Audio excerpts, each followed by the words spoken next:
हम लोग आज एंजाइम नाम पद्धति एवं वर्गीकरण के बारे में अध्ययन करेंगे। डकलॉक्स नामक वैज्ञानिक ने एंजाइम की नाम पद्धति दी, जिसमें एंजाइम के क्रियाधार के नाम में एस प्रत्यय लगा दिया गया था। उदाहरण के लिए यूरिएज, जो यूरिया पे कार्य करती है और अमोनिया और कार्बन डाइऑक्साइड बनाती है। दूसरा उदाहरण है अल्कोहल डिहाइड्रोजनेस, जो अल्कोहल को एसिटिल्डिहाइड में परिवर्तित करती है। परंतु नामकरण की इस विधि में त्रुटि थी, क्योंकि कई बार एक ही एंजाइम के दो नाम हो जाते थे अथवा दो नाम की एक ही एंजाइम हो जाती थी। इसलिए इस विधि को नहीं माना गया। इंटरनेशनल यूनियन ऑफ बायोकेमिस्ट्री ने एंजाइम का नामकरण एवं वर्गीकरण करने की विधि दी। IUP ने एंजाइम का नामकरण करने के लिए उस एंजाइम द्वारा उत्प्रेरित पूर्ण क्रिया, जिसे समीकरण द्वारा व्यक्त करते हैं, उसे आधार माना। यह आधार इसलिए लिया गया क्योंकि एक रासायनिक क्रिया को उत्प्रेरित करना उस एंजाइम का विशिष्ट गुण है। ये गुण एक एंजाइम को दूसरी एंजाइम से भिन्न करता है, इसलिए प्रत्येक एंजाइम के लिए विशिष्ट नाम इसके द्वारा बनता है। ये नामकरण पद्धति जटिल है, परंतु ये विस्तृत है, वर्णनात्मक है तथा सूचनाप्रद है। जटिल इसलिए है क्योंकि एंजाइम का नाम बड़ा हो जाता है, क्योंकि उसकी पूरी रासायनिक क्रिया उसके अंतर्गत निहित होती है। ये वर्णनात्मक इसलिए है क्योंकि इसमें क्रिया का पूरा वर्णन आता है, और सूचनाप्रद है क्योंकि इसमें कौन से क्रियाधार क्रिया कर रहे हैं, किस प्रकार की क्रिया हो रही है और किस प्रकार के उत्पाद बनेंगे, ये पूरी सूचना प्राप्त होती है एंजाइम के नाम से।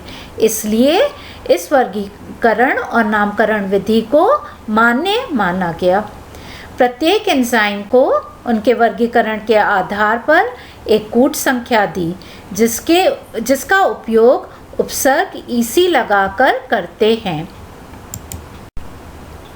IUP एंजाइम वर्गीकरण।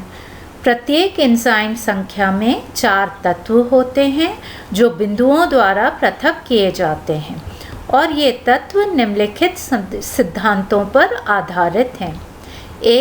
एंजाइम को उनकी सामान्य क्रिया के अनुसार 6 वर्गों में विभाजित किया गया है। ये वर्ग हैं: पहला ऑक्सीडोरिडक्टेसेस, दूसरा ट्रांसफरेजेस, तीसरा हाइड्रोलेजेस, चौथा लाएजेस, पांचवा आइसोमरेजेस और छठा लाइगेजेस।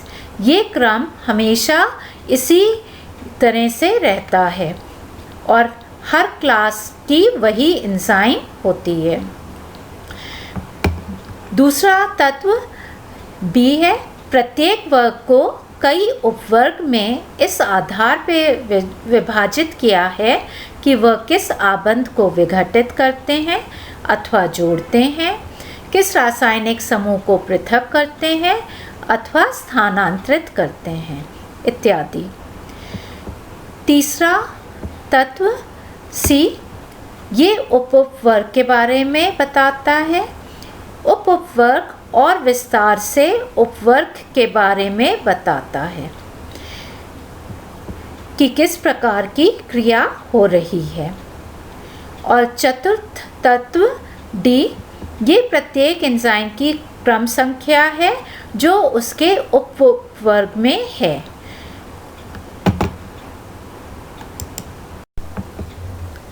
वर्ग 1 ऑक्सीडोरिडक्टेसेस। इसके अंतर्गत ऑक्सीकरण अवकरण क्रियाओं में भाग लेने वाली एंजाइम्स आती हैं। ये एंजाइम हाइड्रोजन अणु, ऑक्सीजन अथवा इलेक्ट्रॉन को एक क्रियाधार से दूसरे क्रियाधार पर स्थानांतरित करती हैं। क्रिया इस प्रकार लिख सकते हैं: S oxidized plus S prime reduced will give you S reduced plus S prime oxidized. इस वर्ग के अंतर्गत कई उपवर्ग आते हैं। द्वितीय अंक उपवर्ग को दर्शाता है। ऑक्सीडोरेडक्टेज में ये अवकारक तुल्यांक के दाता क्रियाधार को दर्शाता है, अर्थात कौन सा क्रियाधार हाइड्रोजन अथवा इलेक्ट्रॉन दे रहा है इसके बारे में बताता है। यदि उपवर्ग 1 है तो अल्कोहल हाइड्रोजन अथवा इलेक्ट्रॉन दाता है।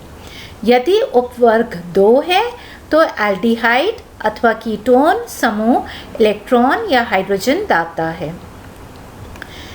तृतीय अंक उपवर्ग को दर्शाता है जो हाइड्रोजन अथवा इलेक्ट्रॉन ग्राही के बारे में बताता है।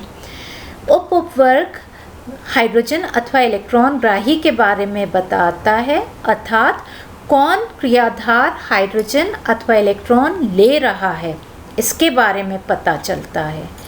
यदि उपवर्ग 1 है तो NAD+ अथवा NADP+ इलेक्ट्रॉन ग्राही है, और यदि उपवर्ग 2 है तो फेरिक Fe3+ जो कि साइटोक्रोम में उपस्थित होते हैं वो इलेक्ट्रॉन ग्राही की तरह कार्य करते हैं। अब एंजाइम की नंबरिंग कैसे होती है? तो यदि प्रथम तत्व 1 है तो इसका अर्थ है ऑक्सीडोरेडक्टेजेस। 1.1 तो इसका अर्थ है ऑक्सीडोरेडक्टेजेस जिसमें इलेक्ट्रॉन दाता या हाइड्रोजन दाता अल्कोहल है। 1.1.1 इसका अर्थ है कि ऑक्सीडोरेडक्टेज जिसमें हाइड्रोजन अथवा इलेक्ट्रॉन दाता अल्कोहल है और हाइड्रोजन अथवा इलेक्ट्रॉन ग्राही NAD+ अथवा NADP+ है। और इसके अंतर्गत यदि सीरियल नंबर एंजाइम का 1 है तो EC बनता है 1.1.1.1 जो दर्शाता है कि अल्कोहल NAD+ ऑक्सीडोरेडक्टेज एंजाइम है।